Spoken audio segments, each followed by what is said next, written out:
O elemento químico carbono, que possui número atômico 6, correspondente à quantidade de prótons no seu núcleo, e número de massa 12, que é o somatório entre as partículas nucleônicas, que são os prótons e os nêutrons, tem o número 12.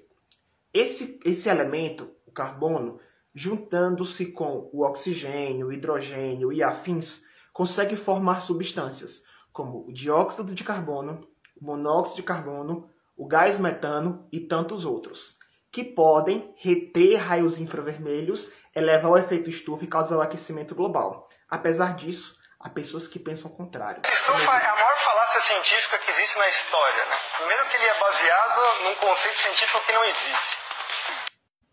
Corroborando a ideia da maioria dos cientistas que trabalham com o clima, estarei utilizando como referência o livro intitulado Química Ambiental, escrito pelas autoras Evanise Batista Frota, que possui graduação e licenciatura em Química pela Universidade Federal do Ceará, mestrado em Química Inorgânica pela Universidade Federal do Ceará e doutorado em Físico-Química pela Universidade Estadual de Campinas.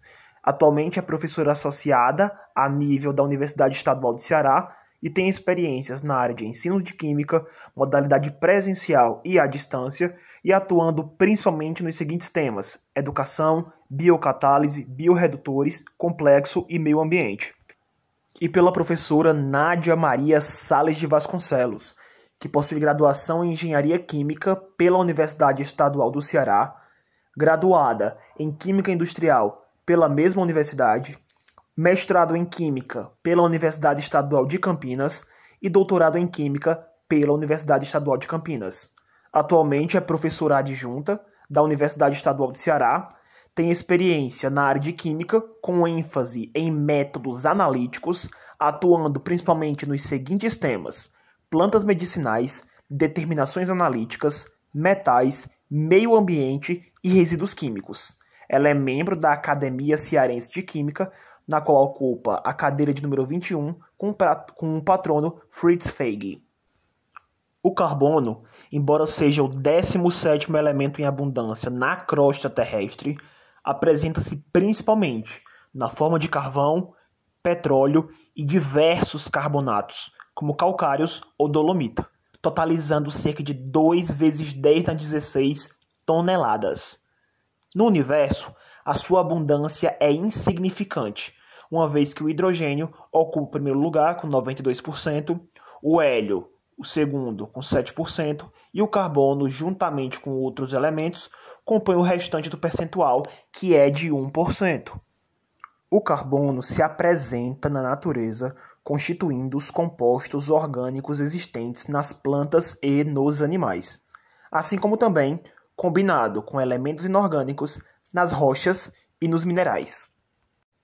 O carbono circula no nosso ambiente através da crosta terrestre, da água e do ar, e faz parte de um grande ciclo biogeoquímico, que se apresenta através de 2 modos: um rápido em nível biológico e um lento em nível geológico.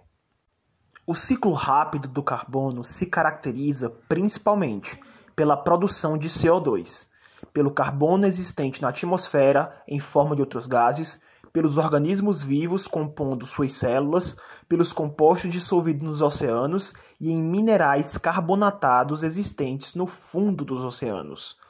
Na atmosfera, a concentração de CO2 em média é de 0,046% em peso e 0,031% em volume. Embora com percentuais tão pequenos, a concentração de CO2 é essencial à vida no planeta, uma vez que ele é essencial na ocorrência da fotossíntese, efetivada pelas partes verdes das plantas e por algumas algas marrons e azuis, que removem cerca de 300 bilhões de toneladas de CO2 da atmosfera, correspondente a 15% do total, gerando produção de oxigênio tão importante para os seres vivos. As plantas, através da fotossíntese, sob a ação da luz solar, absorvem o CO2 da atmosfera, produzindo gás oxigênio, e os hidratos de carbono em forma de açúcares, como estamos vendo aí na tela. Nós temos o dióxido de carbono combinando-se com a água e, através da luz solar, está produzindo glicose, mais água, mais oxigênio. Esses números que estão à frente dessas substâncias é chamado de coeficiente estequiométrico, que está se referindo ao número de mols presente nos reagentes, nos produtos.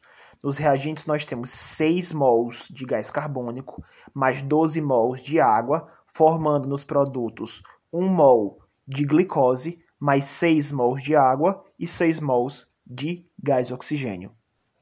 Além da fotossíntese, que acontece geralmente nos compostos clorofilados e na presença de luz, pois que é fotossíntese, foto vem de luz, síntese vem de produção. Temos também a quimiossíntese metanogênica, sendo que a quimiossíntese acontece em seres que também são autotróficos iguais às plantas, só que diferente das plantas não é necessária a luz solar. Então pega-se gás carbono com 4 mols de gás hidrogênio e são produzidos 1 mol de metano e 2 mols de água. E nos seres que são heterótrofos ou heterotróficos, que nesse caso não conseguem produzir sua própria alimentação, é necessário buscar alimentação de fora, se alimentar para conseguir sobreviver. Esse processo de respiração celular utiliza nos reagentes 6 mols de gás oxigênio, mais 1 mol de glicose, produzindo 6 mols de água, mais 6 mols de gás carbônico. Sendo que a respiração celular possui 3 etapas. Temos a glicólise, que acontece no citosol do citoplasma, que é uma fase anaeróbica, que não precisa de oxigênio. Depois temos o ciclo de Krebs, que acontece na matriz mitocondrial. E a fosforilação oxidativa, que acontece nas cristas mitocondriais.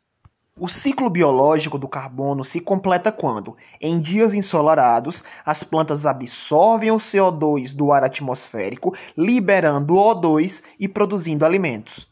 Paralelo a isso, os seres vivos, que são os animais e os micróbios, se alimentam e, através da respiração, absorvem o O2 e liberam o gás carbônico, que será utilizado pelas plantas na fotossíntese. No inverno, pela ausência de luz solar, essa troca é mais lenta, o que acontece também no deserto, onde a umidade é baixa. Isso ocorre devido à presença da água e da luz solar serem fatores significativos para que o ciclo se complete, por estarem presentes nas duas reações de fotossíntese e na respiração. A mesma quantidade de CO2 é devolvida à atmosfera pela respiração dos animais e também das plantas, que na ausência de luz solar realizam a reação inversa, ou pela putrefação de animais e plantas. A queima de combustíveis fósseis, principalmente petróleo, carvão e gás natural, assim como as queimadas em florestas, estão alterando esse equilíbrio, fazendo com que haja uma grande liberação de CO2 na atmosfera e gerando um aumento excessivo de temperatura no ambiente, chamado de efeito estufa. Esse aumento de temperatura ocorre porque as moléculas de CO2 absorvem fortemente na região do infravermelho, fazendo com que a parte do calor que seria devolvida para o espaço permaneça retida na atmosfera, gerando, portanto, aquecimento global. Esse efeito é importante para que o planeta se mantenha com um equilíbrio de temperatura durante o dia e a noite, possibilitando a existência de vida. A liberação de grande quantidade de CO2 provoca um aumento significativo na temperatura, produzindo degelo das calotas polares, tendo como consequência o aumento do nível dos mares, gerando enchentes e colocando em risco de desaparecimento muitas ilhas, importantes na perduração da biodiversidade no planeta. O principal responsável pelo efeito estufa é o CO2. Porém, outros gases liberados para o meio ambiente também contribuem em menor escala para esse efeito, como os óxidos de nitrogênio liberados pela combustão da gasolina nos motores dos carros e aviões supersônicos, os freons dos aerossóis e refrigerantes, o metano, produzido pelas bactérias do solo e pelo rumen dos ruminantes. O ciclo geológico, também chamado de ciclo lento, ocorre em uma escala de milhões de anos e integra a própria estrutura do planeta, que teve início há cerca de 4,5 bilhões de anos.